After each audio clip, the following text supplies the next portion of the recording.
নমস্কার বন্ধুরা, সমীকরণ ক্লাসে সবাইকে স্বাগত জানাই। আজকে আমরা ফিজিক্সের একটা ছোট্ট চ্যাপ্টার সার্কুলার মোশন ডিসকাস করব, যেখানে রেলওয়ে এক্সামের জন্যে বা এনটিপিসি এক্সামের জন্যে চ্যাপ্টারটা ইম্পর্টেন্ট, কিন্তু এখানে বেশি কন্টেন্ট নেই, দুটো তিনটে পয়েন্ট জানলেই হবে। তো সার্কুলার কোনো বস্তু যদি সার্কুলার পথে ঘুরে, তো তাকে ঘোরানোর জন্য, সার্কুলার পথে ঘোরানোর জন্য একটা বল কাজ করে, যে যাকে আমরা সেন্ট্রিপিটাল ফোর্স বলবো।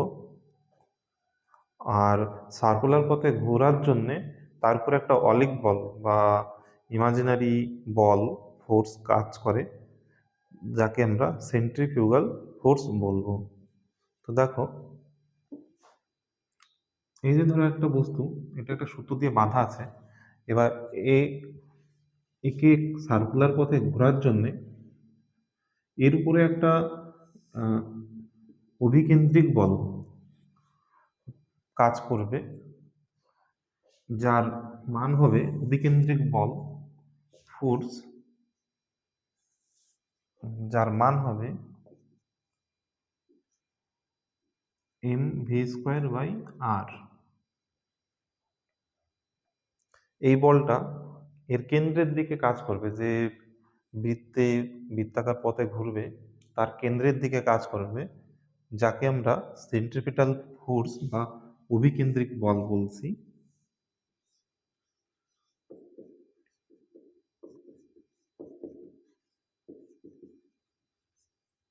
সেন্ট্রিপিটাল ফোর্স, আমি যদি এখান থেকে এমটাকে বাদ দিয়ে দিই, তাহলে যেটা হবে সেটা হবে অ্যাসিলারেশন, সেন্ট্রিপিটাল অ্যাসিলারেশন, যার মান হবে v²/r। যেখানে আরটা কি, এই যে সার্কুলার পথ, এই সার্কুলার পথের রেডিয়াস, আর ভিটা যে ভেলোসিটিতে মুভ করছে সে ভেলোসিটি।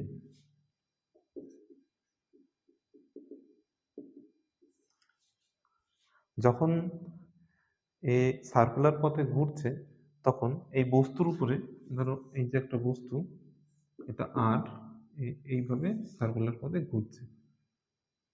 আমি একটা আর্ক দেখালাম এখানে। তো এর কেন্দ্রের দিকে যে বল কাজ করছে, অভিকেন্দ্রিক বল। আর ঠিক যখন এই বস্তুটা ঘুরে, একটা বল এক্সপিরিয়েন্স করে বাইরের দিকে,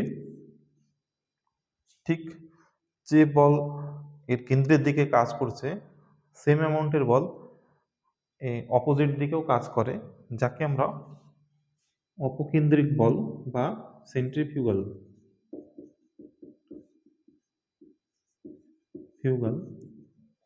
ফোর্স বলবো।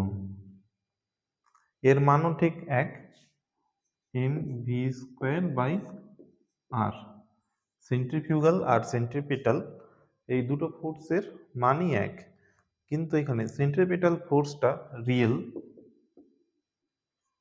আর সেন্ট্রিফিউগাল ফোর্সটা ইমাজিনারি।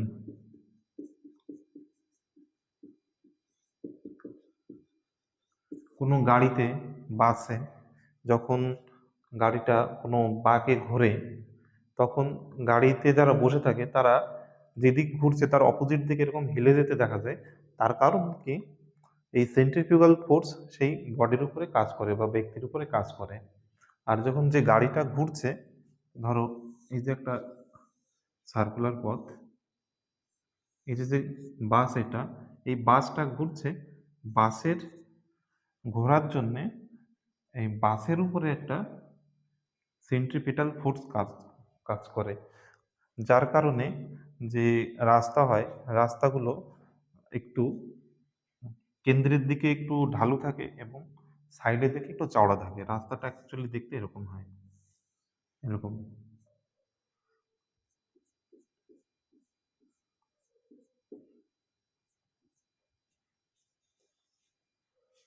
আমি এখানে একটা সেকশন করে এটা দেখালাম, ঠিক আছে।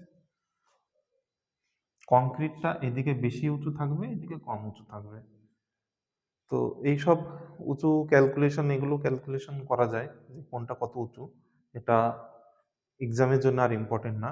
এক্সামের জন্য যেটা important, centripetal force, centrifugal force, এটা রিয়েল ফোর্স, এটা ইমাজিনারি ফোর্স। আর এর মানটা m v square by R.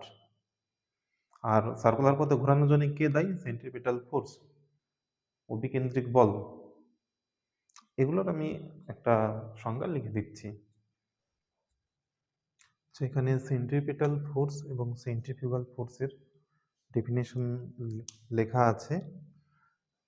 Centripetal force, the net force acting on an object in curvilinear motion that keeps it moving along a circular path।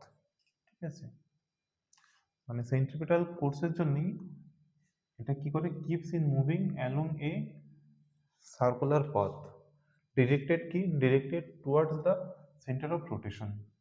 ঠিক আছে, কোন দিকে? যে সেন্টারের দিকে, কেন্দ্রবিন্দুর দিকে, যে বৃত্তাকার পথে ঘুরছে তার কেন্দ্রের দিকে ডিরেক্টেড থাকে। এর কি পয়েন্ট কি, it is a real force responsible to turn, মানে এটাই কোনো বস্তুকে ঘোরানোর জন্য এটাই রেসপন্সিবল থাকে। এই ফোর্স ছাড়া কোনো বস্তু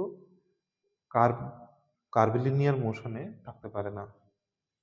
সেন্ট্রিফিউগাল ফোর্স, দ্য অ্যাপারেন্ট, এই কথাটার দিকে দিতে হবে, the apparent outward force on an object moving in a circular path directed কি away from the center।